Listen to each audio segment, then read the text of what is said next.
अब मुझे क्या करना चाहिए। कहा कैलाश पर्वत और इसका ये जो सारा ये दोनों पर्वत हैं इनमें काफी दूरी है और रास्ता भी सही नहीं है। अब हम यहाँ से खाली बैरिंग चले जाएंगे तो वहां से वापस फिर कहेंगे जाओ वहां की सूचना लेकर के आओ। तो उन्होंने कहा बोले एक का पंथ दो काज कर दे। बोले क्या? बोले तुम पीली पत्री लिख दो, तुम लोग लिखते हो ना विवाह में, तो बोले पीली पत्रिका दे दो हम ले जाके दे देंगे। तो दूसरे एक महात्मा और थे साथ में, सप्तऋषि साथ थे, उन्होंने धीरे से कान में कहा बोले पीली पत्री से काम नहीं चलेगा, लड़की की शादी पक्की करनी हो तो इससे लगन ही ले लो, बाद में बदले करे कुछ गड़बड़ हो जाए, इसलिए लगन भी लिखवा ले साथ के साथ। पत्री सप्तऋषि ने सोई दीनी, वो पत्रिका दे दी, उसके बाद कहा बोले नहीं नहीं नहीं लगन भी दे। तो वो तो तैयार बैठे थे, बोले ये लगन ले। अब पत्रिका को ले लिया, लगन को ले लिया और लेकर के सप्तऋषि महात्मा वहां से प्रस्थान कर दिए। अब मन ही मन में विचार करते जा रहे हैं। बोले अब समस्या ये आ रही है कि उस दूल्हे राजा के वहां जावे तो वहां तो धुआं उठ रही है और ज्यादा हवा चले तो धूल उड़ती है, राख उड़ती है। अब ऐसे के यहाँ ले जा करके लगन रखेंगे भी तो कहाँ, उसके पास न तो कोई ठोर है न कोई ठिकाना है, और लगन वहां ले जा करके अगर रखेंगे तो फिर उस लगन को स्वीकार कौन करेगा। लगन हमेशा पुत्र के पिता के हाथ में या उसके माध्यम से दिया जाता है। अब वहां तो कोई ठिकाना ही नहीं है, सब मामले गड़बड़ है। तो बोले करना क्या चाहिए? बोले ऐसा करो अपने को भेजा है ब्रह्मा जी। ओ भाई किसने भेजा है? बोले ब्रह्मा जी ने। तो बोले अपने ये सब चीज उन्हीं के माथे ले जाके डाल दे। बोले तो तुमने कहा वो हमने कर दिया, अब आगे आपका। और ले जा करके सीधे ब्रह्मा जी के पास में पहुंची। जाई विधि ने सो, यहाँ ध्यान देना क्या शब्द लिखा है, तो विधि यानी ब्रह्मा जी। जाई विधि ने सो और दीनी पाती, उनके हाथ में पत्रिका दे दी। बोले ये पकड़ो। ब्रह्मा जी ने कहा अरे महात्मा ये क्या करते हो? जो बोले वही। अरे हमने तो प्रस्ताव बताया था, एक व्यवस्था बताई थी, ये सब हमारे यहाँ काहे को डालते हो? विवाह होगा शिवलोक से और या ब्रह्मलोक में लगन रखने से क्या मतलब है? बोले महाराज आज से व्यवस्थाओं में चेंजेज कर दो, क्योंकि कलयुग में व्यवस्थाएं काम आएगी। कैसे? बोले लगन भेजो कोटा में, लड़की की शादी ग्वालियर में। ये सिस्टम कर दो, नहीं तो आगे लोग दुख पा जाएंगे। समय बड़ा आगे, जमाना बहुत आगे बढ़ रहा है। तो बोले क्या करना? बोले ये लगन आप ही पकड़ो और यहाँ से कुछ भी मेल से कैसे भी कुछ जो तुम्हारी व्यवस्था वो कर ले। आप बोले ठीक है। अब वो पत्रिका लेकर के लगन और लगन पत्रिका लेकर के बोले पर उनको याद आ गया। बोले विधि, विधि का मतलब होता है, एक हिंदी अर्थ में होता है विधि का मतलब कानून और कानून नियम। तो ब्रह्मा जी को याद आ गया। बोले लगन चुपचाप नहीं पढ़ा जाता है, अगर लगन अकेला घर के पिता वगैरह पढ़ ले तो वो अनिष्ट कारक होता है। तो बोले क्या करें? बोले योरा पता भी 5-50 किलो पता से और बांटनी पड़ेगी। उन्होंने अपने जितने भी संरक्षक थे उनसे कहा बोले जाओ भैया उस दूल्हे को भी सूचना करके आओ कि तेरा लगन ब्रह्मलोक में पड़ा है। शंकर जी से जाकर के लोगों ने कहा बोले तुम्हारा लगन वहां है। बोले हमको लगन से कोई काम थोड़ी है, हमको तो जो लगन में आया है नाम उस व्यवस्था से काम है। वो कब की होगा ये बता दो आपको। लगन तुम बांटते रहो करते रहो, हमको कोई मतलब नहीं। उन्होंने कहा वहां है, आप थोड़ा चलो। बोले हम नहीं जानने वाले, अब बताओ। दूल्हा भी कितना विचित्र दिमाग का है। बोले हम कहीं नहीं जा रहे लगन फगन में। तो वहां क्या किया? देवता दुंद भी नगाड़े बजा करके सब लोग इकट्ठे हो गए। लगन बच रहा है, लगन चिल्लाया जा रहा है, लेकिन दूल्हे सरकार वहीं बैठे। पर अब यह समस्या ये आ गई कि इतनी बड़ी हस्ती का लगन बांचे कौन? इसके ताम्रायत कौन बनेगा? तो देवताओं ने सबने आपस में काना फूसी करके और बोले इस डोकरे को बना दो ब्रह्मा जी को। सबने प्रस्ताव पारित करके कहा, बोले बाबा आप ही पांडित्य कर्म कर दो। तो बोले मैं तो पांडित्य कर्म कर दूंगा, लेकिन मुझे ये बताओ कि इसका पिता कौन बनेगा जो इस लगन को अपने हाथ में ले। ओ फिर समस्या आ गई देवताओं के सामने। सबने तुम्हारा सिस्टम याद करके कह दिया, बोले 2 in 1, तुम ही बाप बन जाओ, तुम ही आचार्य बन जाओ, सारे काम तुम ही। बोले हम क्या? बोले हम तो बाराती हैं, सो बारात में चले चलेंगे जय श्री राम, इससे ज्यादा हमारे पास कोई काम नहीं। और ठीक है, तो बैठ गए सभी सभासद और फिर लगन बाची अजी और सब ही सुनाई, हर से मुनि सब सुर समुदाय। लगन बाज करके सबको सुना दिया, सब प्रसन्न हो गए, आनंद मगन हो गए। और जब सब आनंद मगन हो गए तो उन्होंने देखा कि अब क्या करना चाहिए। तो उन्होंने कहा, बोले अब विवाह की तारीख घोषित करो, इसमें लिखी होगी। बोले परसों के दिन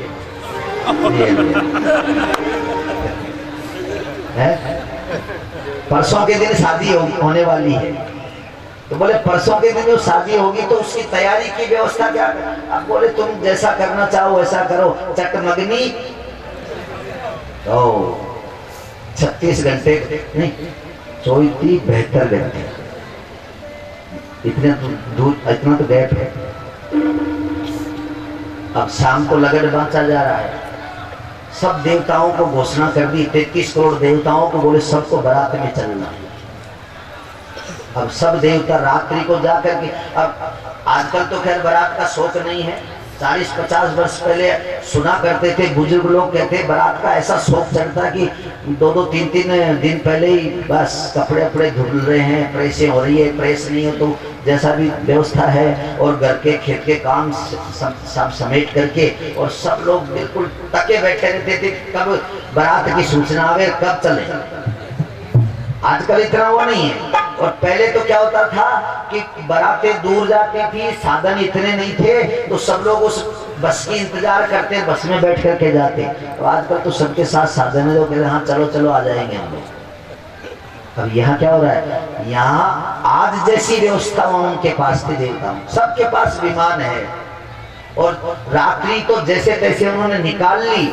और दूसरे दिन सुबह से ही देवताओं ने सब अपने अपने डिपार्टमेंट बंद करके और केवल बारात की तैयारी में लग गए। सब व्यवस्थाएं जाम हो गई। ब्रह्मा जी की उत्पत्ति की भी हो गई, और जिसके पालन वाली बंद नहीं हुई, पालन वाली चलती रही। पर कैसे चलती रही? जिसके पास जितना स्टॉक था वो सब खा रहे हैं। और मृत्यु का मामला तो खत्म ही हो गया, क्योंकि ब्याह उनकी तो शादी हो रही है। अब मृत्यु का डिपार्टमेंट कौन संभाले? कोई नहीं संभाले।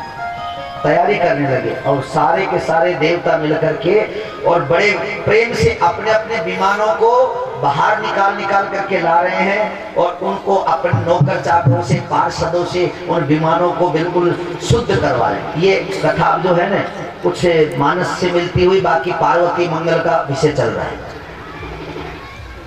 तो उन्होंने बड़े प्रेम से उन विमानों को मांझ करके, रगड़ करके बिल्कुल चमकाने जैसी स्थिति कर ली। सब देवताओं ने सुंदर सुंदर वस्त्र और आभूषण पहन करके और अपने आप को सुसज्जित कर लिया। लेकिन एक सबसे बड़ी दिक्कत आपके सामने आ रही होगी, आप भी देख रहे हैं, सब 33 करोड़ देवता, यानी एक कम 33 करोड़, एक कम 33 करोड़ देवता सब तैयारी में लगे हैं। लेकिन जो एक कम है ना, वही तो हीरो है, वहां कोई तैयारी नहीं है। वहां तो जो पहले के स्टॉक में पड़े थे मुर्दे बढ़िया जल रहे हैं, बढ़िया चिताएं लग रही है, बाबा जी समाधि में बैठे हैं आनंद से, उनको कोई टेंशन नहीं है कि मेरा ब्याह हो रहा है। टेंशन तो देवताओं को है ना, इसलिए टेंशन है कि तारक नाम का राक्षस झूठ तो उनके देता है, तो वो तो झूठ के मारे। यानी आदमी, एक बात प्रसंग आ गई जूते का, तो मैं आपको निवेदन कर दूं, जूता में बहुत करामात होती है। कैसे करामात होती है? बोले 14 वर्ष तक राम जी गए ना बनवास, और प्रयाग में जाकर के भरत जी उनके पास पहुंचे, दंडवत प्रणाम किया और सब कुछ जब लौटने लगे तो भगवान से कहा, बोले मैं राज कैसे चलाऊंगा। भगवान ने अपने जूते पकड़ा दिए, बोले इनको ले जाओ, यानी चरण पादुका दे दिए। तो चरण पादुका ला करके भरत जी ने सिंहासन के ऊपर वो रख दिए, दोनों चरण पादुका, और खुद बैठ रहे नीचे। सारी जनता को पता चल गया, बोले अब 14 वर्ष जूते के बल पे राज चलेगा। और जो जूते के बल पे राज चलता है ना, उसमें उपद्रव नहीं होता है, मैं प्रमाणिक बता रहा हूँ। 14 वर्ष तक कोई उपद्रव नहीं हुआ अयोध्या में। और जो ही राम जी आए, राजा बने, और कभी धोबी उपद्रव कर रहा है तो कभी कौन उपद्रव कर रहा है, कभी कौन उपद्रव कर रहा है, मतलब भूचाल सा आ गया उसमें। तो जूते के बल पे राज बहुत बढ़िया चलता है यहाँ भी। तो बोले तारक नाम के उस राक्षस का पिटाई तो उनको ही खानी पड़ती थी, तो ज्यादा उमंग तो उनके ही थी। अब उनके तो कोई उमंग वाली बात नहीं। भोले बाबा बड़े प्रेम से बैठे हैं, सब लोग अपना अपना विमान सजा रहे हैं, अपने आप को सजा रहे हैं। समय निकलता गया, आगे चली व्यवस्था। तो क्या होता है कि ब्रह्मा जी को अब शाम को याद आया, अरे बोले तुम अपन सब तैयारी कर लिए, दूल्हे राजा की क्या हालचाल है। सब देवता कहने लगे, बोले महाराज हमको पता नहीं। काहे? बोले हम तो हमारी तैयारी में लग रहे हैं, हमको हमारा ध्यान है, उनका ध्यान है। वो तो दूल्हा, उनको खुद को सोचना चाहिए। अरे बोले वो खुद सोचेंगे क्या, गरज अपने हैं भैया। तुम 4-6 जने जाओ और कोई नाप लेकर के, अर्जेंट दर्जी हो तो उसके पास देखो, नहीं तो रेडीमेड की दुकान है। बोले ये सब व्यवस्थाएं नहीं हो गया, तो फिर क्या करें। तो ब्रह्मा जी ने क्या किया, नारद जी से कहा, बोले नारद जी वहां सूचना कर दो, अरे उनके पास भूत प्रेत पिशाच किन्नर ये सब होंगे ना, वो उनकी जो टीम है वही। हाँ बोले ये बात तो हो जाएगी। अब देवताओं ने सोचा, यार इतने जरी के हीरे मोती नीलम पन्ना के जड़े हुए हमारी ड्रेस हैं, और हम पहन करके उसको सजाने जाएंगे और उसको एक बार फटकारा देंगे तो 50 किलो तो धूल वैसे उड़ जाएगी, तो फिर सब गड़बड़ हो जाएगा, फिर क्या तैयारी करेंगे। सबने अपनी मति को भगवान शंकर के स्वरूप से अलग कर लिया। बिलग बिलग होई चलाऊं सब निज निज सही न समाज, बुद्धि से सब अलग हो गए। बोले हम नहीं जाने वाले। अब जो वहां भूत प्रेत पिशाच बैठे हैं उनसे जाकर के कहा, बोले बाबा आप ऐसा करो, आप लोग सजाओ तुम्हारे इन स्वामी जी को। बोले इनको क्यों सजाए, बेचारे स्वामी जी को ही हल्का सा पता है, तो उन भूत प्रेतों को कहां से पता चलेगा कि अब आज हमारे नाथ का ब्याह हो रहा है। उन्होंने कहा इनको क्यों सजाने। बोले इनका ब्याह होगा। भूतों ने कहा ये ब्याह क्या होता है। नारद जी से बोले तुम ब्याह नहीं जानते। अरे बोले हम हमारे मरे जब भी तो हम प्रेत बने, औत बने, हमारा ब्याह हो जाता तो हम जुझार जी बनते और खेत में पड़े रहते। हम तो भूत बने हैं, इसीलिए तो भूत बने ताकि हमारा विवाह नहीं हो। अब ये हमको तो प्रैक्टिकल में मालूम ही नहीं है। बोले ऐसा करो, तुमको मालूम नहीं है तो तुमसे जो बने इनका बढ़िया तो निलाओ, इनके मेहंदी पीठी लगाओ, इनके हल्दी तेल चढ़ाओ, और हो सके तो इनको अच्छे गहने पहनाओ। अब क्वालिटी बता के नहीं गए देवता के गहने की क्वालिटी क्या होगी, केवल कोट वट दे गए, गहने पहनाओ खूब करो, हाँ ठीक है। बोले कब जाएंगे हमारे दूल्हे राजा बन करके स्वामी जी। बोले कल सुबह, रास्ता लंबा है इसलिए कल सुबह बारातें रवाना हो जाएगी। अब देखो ये सिस्टम, बारातें पहले ही रवाना होने को तैयार है। दूल्हे को तो अभी कोई सजाने की बात भी नहीं कर रहा है। भूतों ने कहा बोले ठीक है हम सुबह स्वामी जी के पीछे लगेंगे। दूसरा दिन हुआ, सब भूत आ गए। बोले प्रभु उठो न। बोले क्या बात है भैया। अरे बोले वहां चलो चट्टान पे धूप में मैदान में, यहाँ क्या बात करें। मैदान में ले गए। अब वो चट्टान पे ले जा करके सुबह का समय हो रहा है, सूर्य की किरणें भी आ रही है, और बड़े प्रेम से उनको ले जा करके बिठा दिया और सब हाथ जोड़ के कहने लगे बोले बाबा आप दूल्हा बनोगे और आपको सजाने की जिम्मेदारी हम सब पे है। मनी मन शंकर जी मुस्कुराए, बोले वारे देवताओं, इन अंधों के हाथ में तुमने पुराण पकड़ा दिया, ये कैसे सजाएंगे? पर भगवान को फिर दूसरी प्रसन्नता हुई, बोले ये मेरे भोले वाले भक्त हैं। निर्मल मन जन सो मोई पावा, मोई कपट चल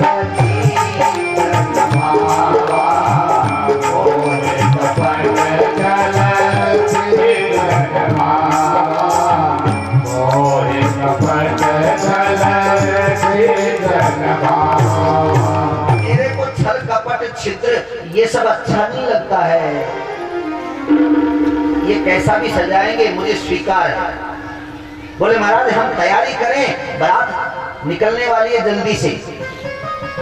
हाँ बोले भैया बारात निकल जाएगी, अपन देरी में हो जाएंगे, बारात आगे चल रही है, दूल्हा पीछे चल रहा है।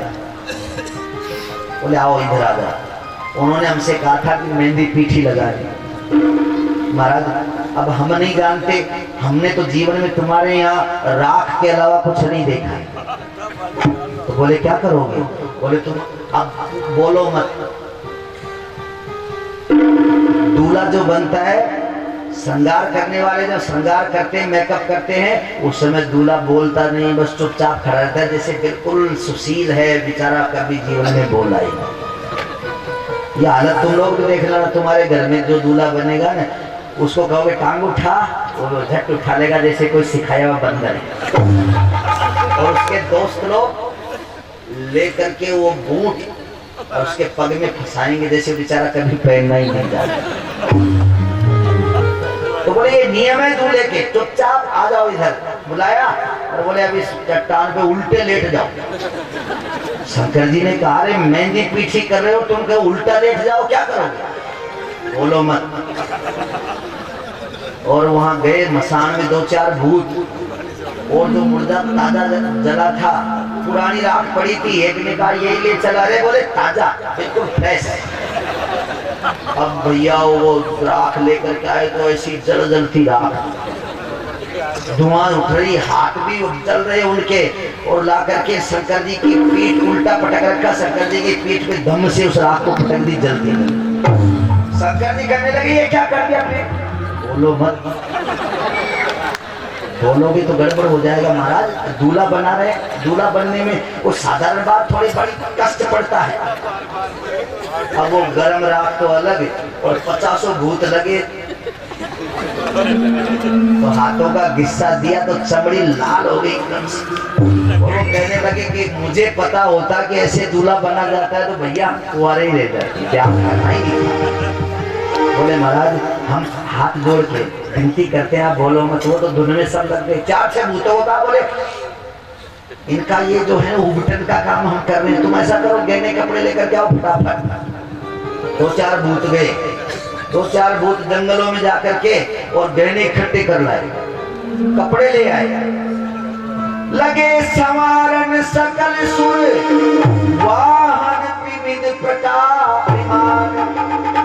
तो वो उधर कर रहे हैं और इधर शिव ही शंभु गण करहि श्रृंगार।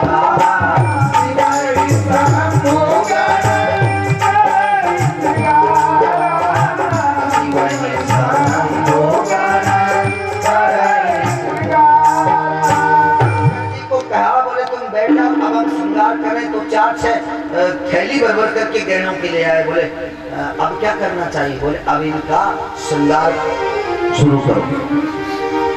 और शंकर जी की तो चमड़ी जल रही है, गरम गरम राख और रद्दा जो लगा ना, तो कुछ हाथों की गर्मी। उन्होंने कहा बोले भैया थोड़ा मैं मानसरोवर में डुबकी लगा ले। बोले महाराज हमारी करीब बेगार फिर चली गई। तो बोले मैं सुबह नहाया ही नहीं। बोले कोई बात नहीं, कोई नहीं पूछता दूल्हे से कि तू नहा के आया है कि नहीं आया है।